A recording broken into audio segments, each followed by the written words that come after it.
What's up, dudes and dudettes? Welcome back to Beards and Bitcoins. We are your crypto podcast for the man's man and the ladies that love them, and you and us, whoever. I am always joined with my man right over here, Ben. You can call him Bit Boy. How you doing, buddy?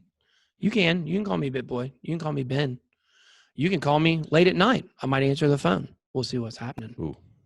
Jake from State Farm. What are you wearing? Oh, Lord, some khakis.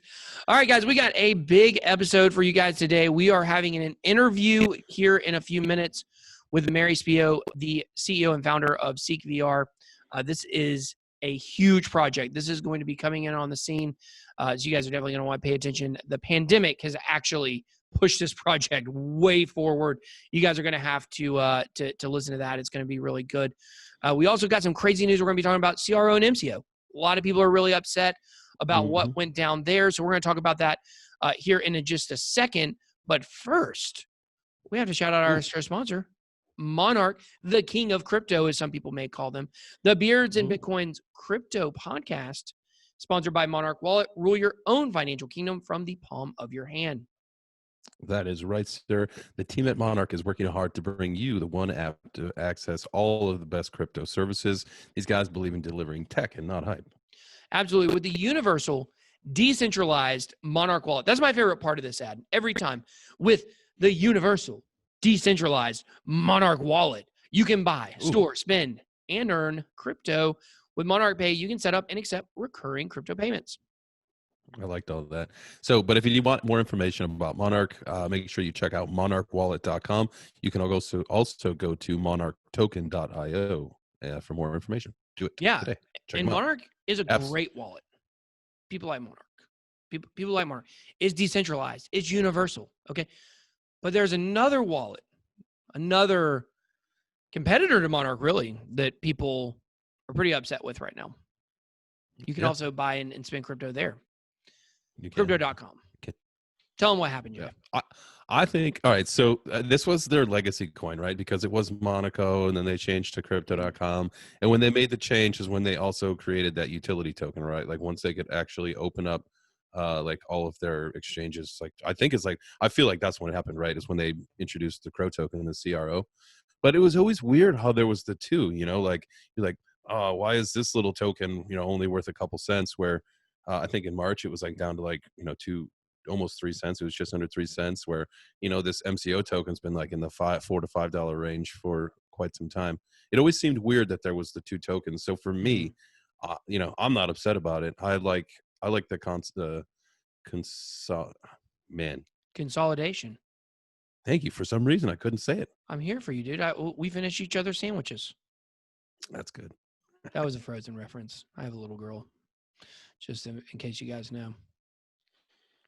So to me, it wasn't a big deal. I already converted my Crow. I took them out of cold storage, or my MCO, and converted them over. I think you said you did the same thing. Yeah. I mean, why would you? You get 20%. So, yeah, but you get 20% at the exchange. Now, do you use the exchange? No. Well, the extra 20% tokens goes into an automatic lockup for 6 months of staking, I believe. On the exchange, but do you when you use swap the exchange? Them, you don't have to use the exchange. You just swap them, right? I think you swap them in the app, but that's not the exchange, is it? Or is that the exchange? No, I think maybe you're getting the swap and the exchange confused, because you don't have to do it on the actual exchange. I don't think. Maybe I'm wrong. Maybe I swapped them over and didn't pay attention. No, you swap them over on the app. But what I'm saying is you get that 20% bonus on the exchange. Yes. Yeah. Like not in your app. Like it's not going to just show up in the app. You got to use the exchange that's like on your computer. Oh, I missed that part. I didn't know that. I just swapped them. I don't pay attention. I got enough cryptos. I don't need 20%. Let the people have it. Send it my way. I'll treat you. I'm a people. Whoa. Oh yeah. You're the people. You're the people. I'm here for you, my child. I am here for you. Thank you. Yeah.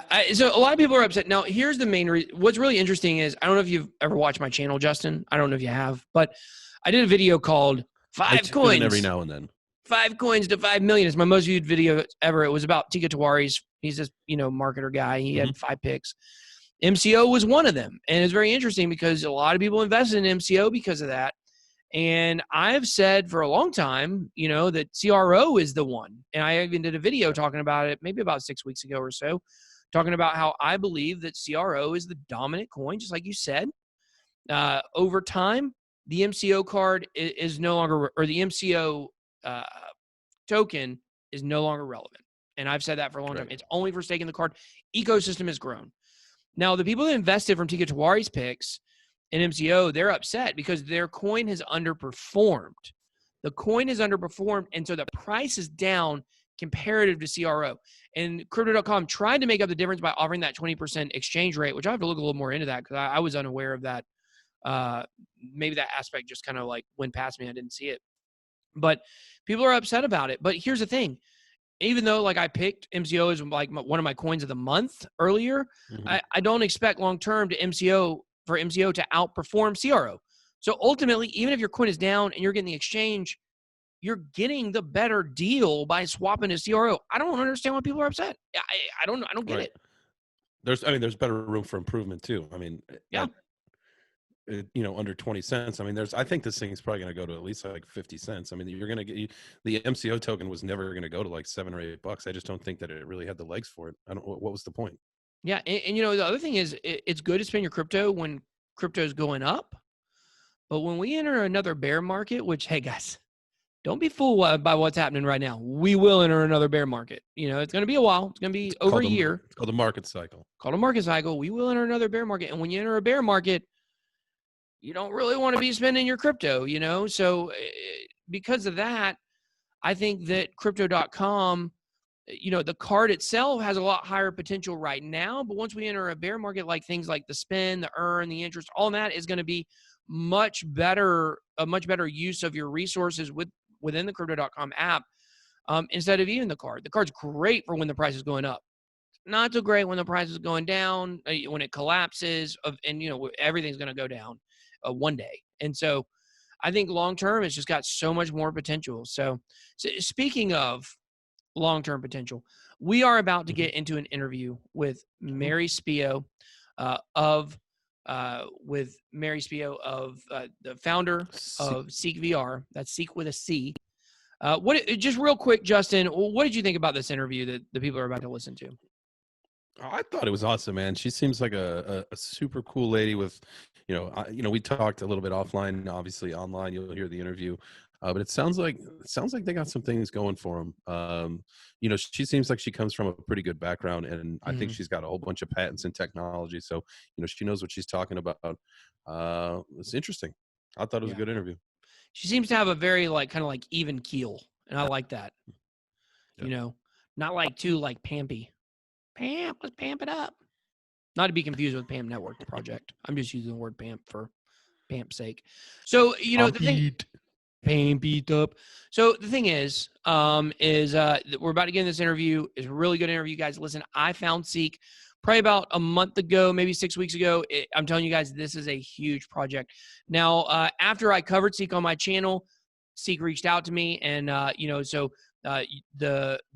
interview you guys are going to be listening to, Ceek did support the channel with a sponsorship, but you are going to want to pay attention to this. I found this way before we were talking about sponsorship money, because this is a diamond in the rough. So buckle in, put on your VR headset, get ready for a great interview and a couple of cheesy dad jokes that nobody listened to or laughed at. Giddy up.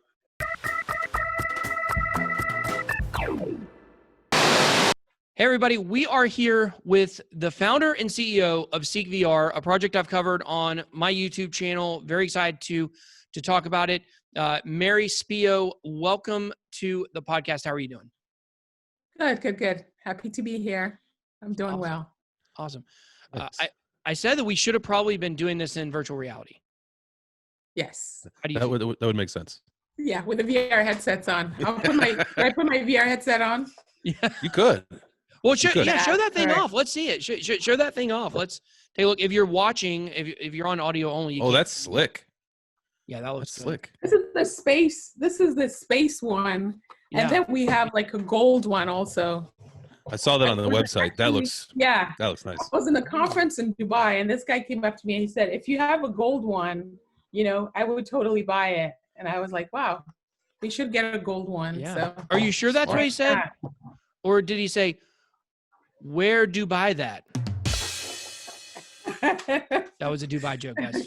Where did you buy a gold one, Where right? did you buy? Okay, I'm sorry, guys. I'm wearing my "Hey Hungry I'm Dad" shirt, so I had to like live up to the dad joke. You have to throw in a That's a dad good joke. one though. I have to use that one. Where did you buy that headset? Yeah, pretty good, pretty good. You guys got a cool logo. I like your logo. It looks like a little Pac-Man inspired a little bit. It is. It is. Yeah. Nice. Okay. So the big platform, are you geared towards gaming, music, events? What's the big goal of your platform? We're hugely towards, events and music. I mean, you can use a headset for games, but most gamers want, the full desktop gaming computers and all of that. Yeah. So for casual gamers, right? I say Candy Crushers and stuff, they don't mind doing it on mobile, but I think most, gamers want to be on desktop. I'm a Candy Crush. We're not gamers, so yeah. I'm not a big gamer, so that would make sense. Yeah. I actually got so burnt out on Candy Crush. I played it so much, and I'm the guy that actually pays for stuff. If I'm stuck on a level for like a week, I'll pay for the upgrades. Okay. It would be embarrassing if you knew how much money I've spent on mobile games, like on stuff like that. But I've moved on. I'm playing Angry Birds Bubble Pop now. Okay, guys. I love those games. I can't get into I'm not into the all immersive games. Okay. But I am interested in virtual reality events. Because this is something that there was another project that I was very interested in 2017, 18, Spective, SIG was the ticker or whatever. I think they're totally gone now. I don't even think it exists anymore. I think like the market cap's like zero, and so my money's at zero too. But, I was very interested because they were talking about like being able to go to the Super Bowl in VR and like all kinds of stuff that I think would be really immersive experiences. So talk about that a little bit and what kind of experiences people can expect to get out of VR, but then also kind of weave into that how this pandemic has affected this stuff, because I would assume this has kind of sped things up for you. Yeah, absolutely. So basically, we focus a lot on live events, right? So creating that communal effect, that live energy, bringing that into VR. So music concerts, conferences, and anything where you want to enjoy it with a bunch of people. And this example that I give, Adele had a concert where she had 100,000 tickets and 10 million people tried to buy it. I say Ceek was created to sell to that 9.9 million people who couldn't go. And it's the same thing, and we created Ceek to meet the demand of concerts even before the pandemic. But with the global crisis, we've seen the demand skyrocket. Bon Jovi has a concert that we've done in 360, that's on the platform. We've done a VR live performance with Bon Jovi, that's on the platform. His tour is canceled, so his fans are now coming and enjoying him live on there. We've done with Demi Lovato, and so there's been a lot of amazing opportunities that prior wouldn't necessarily have happened this soon. So it's definitely accelerated everything that we're doing. So every time you turn around, there's something that's happening on the Ceek platform now. It's exciting. So where are you located at? Where's the Ceek headquarters at? So the Ceek headquarters now is in Chicago. We have offices in Miami as well, and LA is basically where everything happens. So we have an office there, and we have a lot more happening in Europe as well. So I didn't even know about that. But yeah.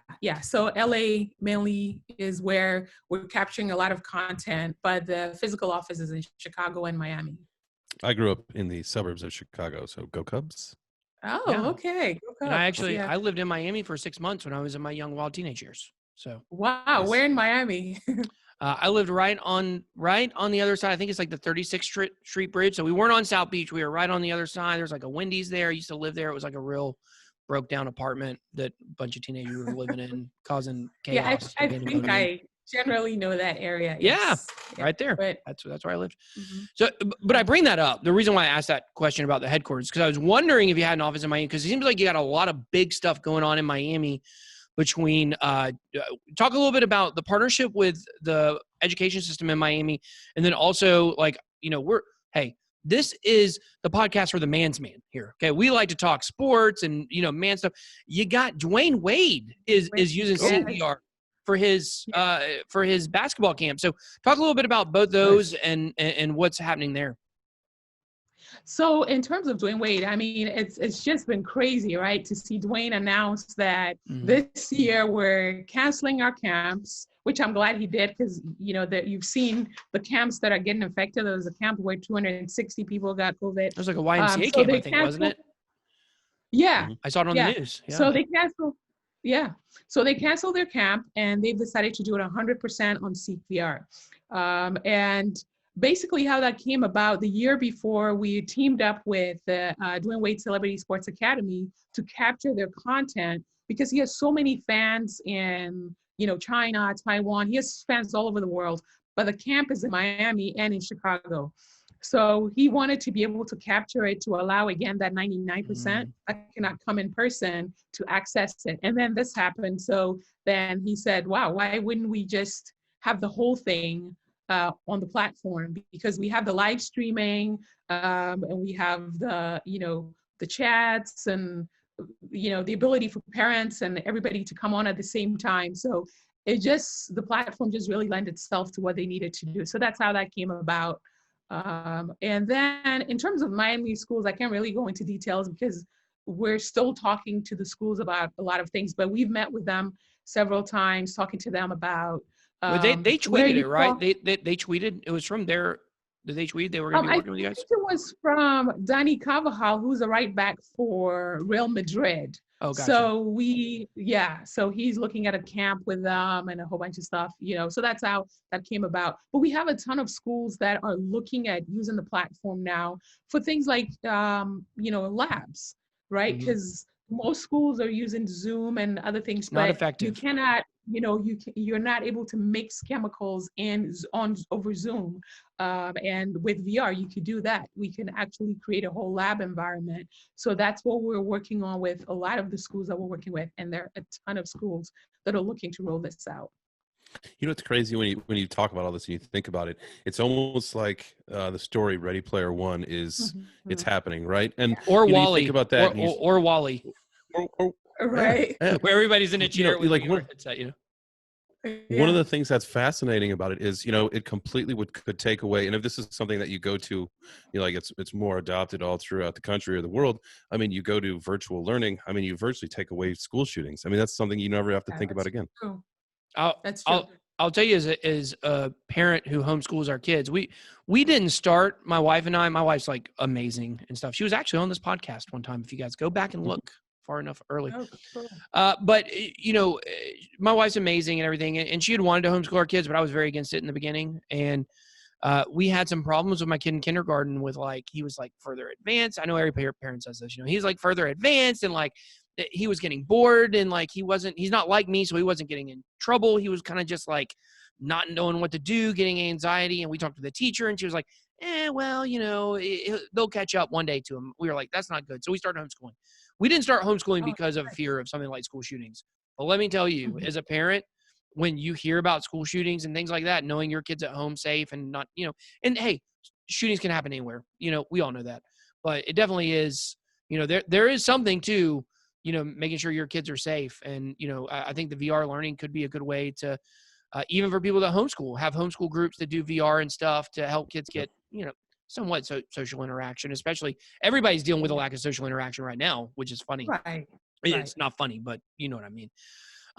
So yeah, I think that everybody agrees Zoom is not the long-term solution here. We don't know how long we're going to be dealing with this. 5 years, maybe. Who knows? Who knows how long we're going to be dealing with it? But I think we are going to see a mass exodus of people to virtual learning and stuff, no matter what. Some kids it's better for, and things like that. So let's talk about. I want to talk about. It feels like Ceek VR is getting ready to explode, and guys, this is Ceek VR is supporting the podcast. This is a sponsored interview, blah, blah, blah. But I want you to know, this is a legitimate question. I know a lot of stuff that's going on with Ceek VR, and I know that this project is getting, ready to bubble up and explode. That's why I've been talking about it on my channel. People need to pay attention. And I want to know, what do you guys have that's in the works? And then also let's go back a little bit. You've been around since 2016. What's been going on between 2016 and now to make now, 4 years later, kind of the launch pad, this thing's ready to run?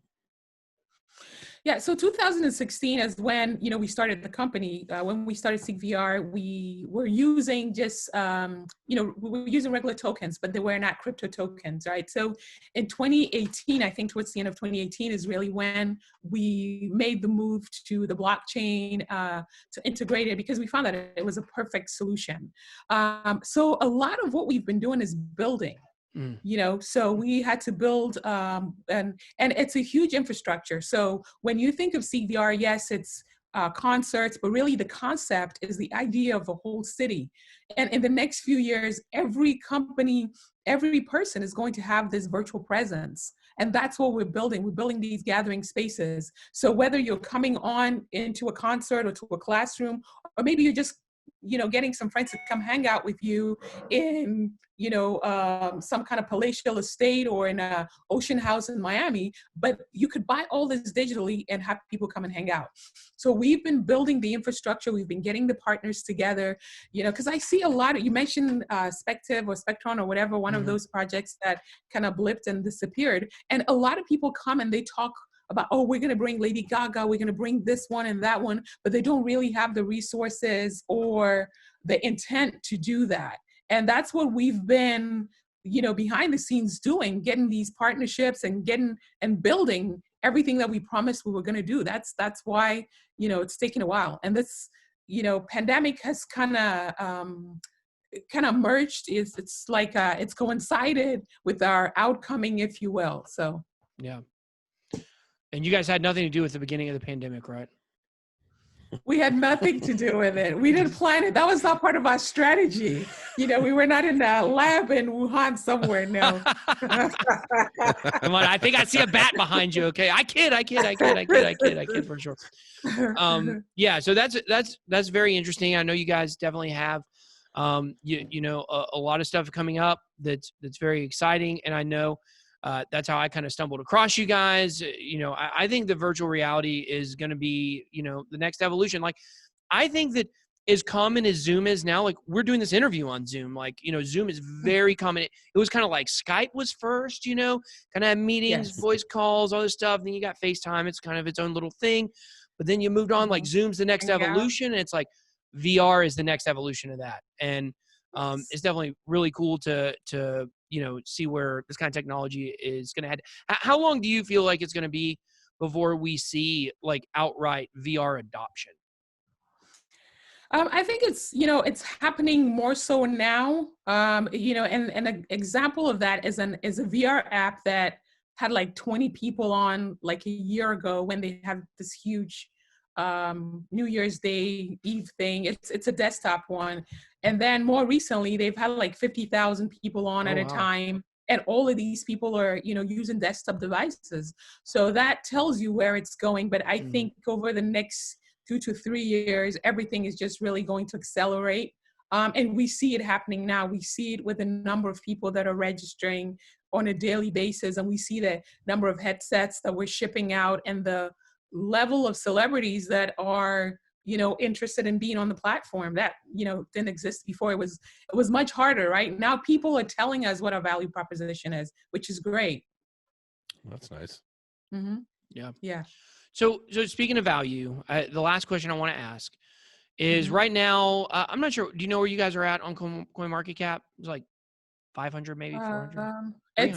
It's not where it should be. It's not where it should be. It's not. Yeah. I think when I found it, it was like 460 or something. I started talking about. I think it shot up to like really high. It shot up really high. I think. Oh, it did. Oh, that was all you. I didn't say it. Okay. I don't know. I don't know. Okay. We didn't. Now, when I did that, I want everybody to be clear here. When I did that video on Ceek VR, I never talked to you before. I didn't. I really just found this gym. First time we've ever talked, actually, right now. Yeah. So yeah. I mean, that was one I really found, and man, that thing went up pretty good. What is it going to take, do you think, for the value and the price? Because I mean, look, we all love the technology, we all love the use case. But we all know over this bull run, it's still going to kind of be driven by speculation. I think part of that speculation is what you're actually doing in real life, because that leads to more speculation on the ultimate ends of this project. What do you think it's going to take to get Ceek VR up there kind of with the big boys, like to the top 100 on CoinMarketCap or even higher? I mean, I think what is going to take, and the reason it's taking a while, like I said, we were building it. When you look at the number of artists and the type of artists that we're bringing on, right? The coin, people are buying the coin to buy tickets. So it's supply and demand. If we have 100 artists on there that have, a million a million people that actually have 100 million, but have a million people that are buying tickets, it's supply and demand. I mean, very soon we're not going to be able to afford to buy our own coins in order, to issue those tickets out. And it's all happening now.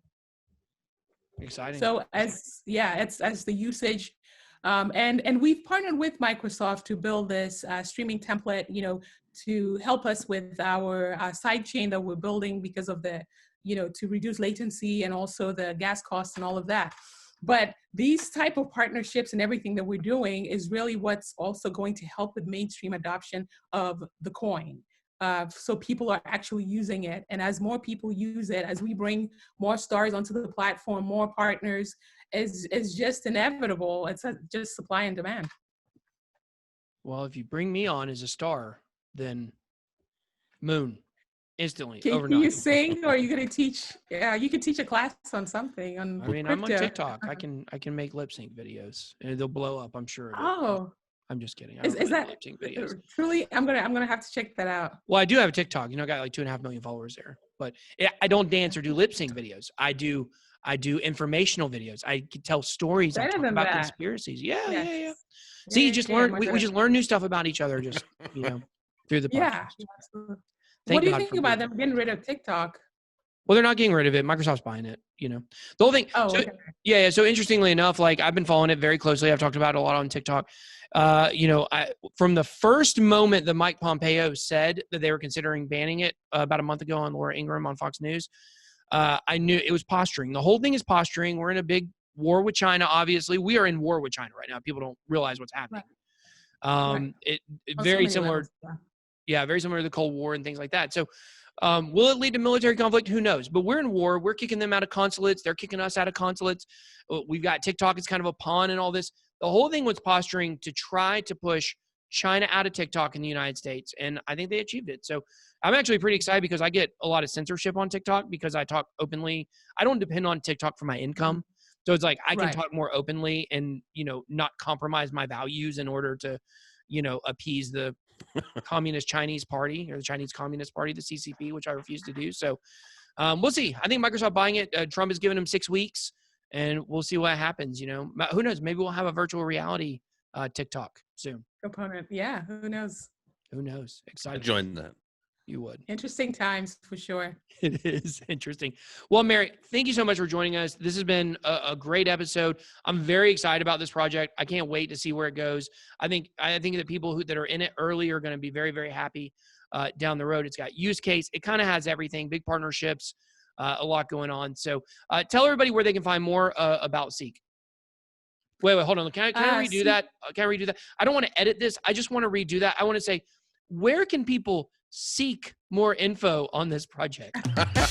Sorry, guys. I know it's embarrassing, but where can they find more info for real? So they could seek information on Ceek. Of course, they can go to CoinMarketCap, and then they can also go to Ceek.com and Ceek.io. All right, and that is just so everybody understands that Ceek with a C, Ceek with a C, not with an S, CEEK. Yes. So, all right, Mary. Well, thank you so much for joining us. It's been a blast, and we'll talk to you later. All right. Thank you. Thank you so much for having me on. All right. Thanks, guys.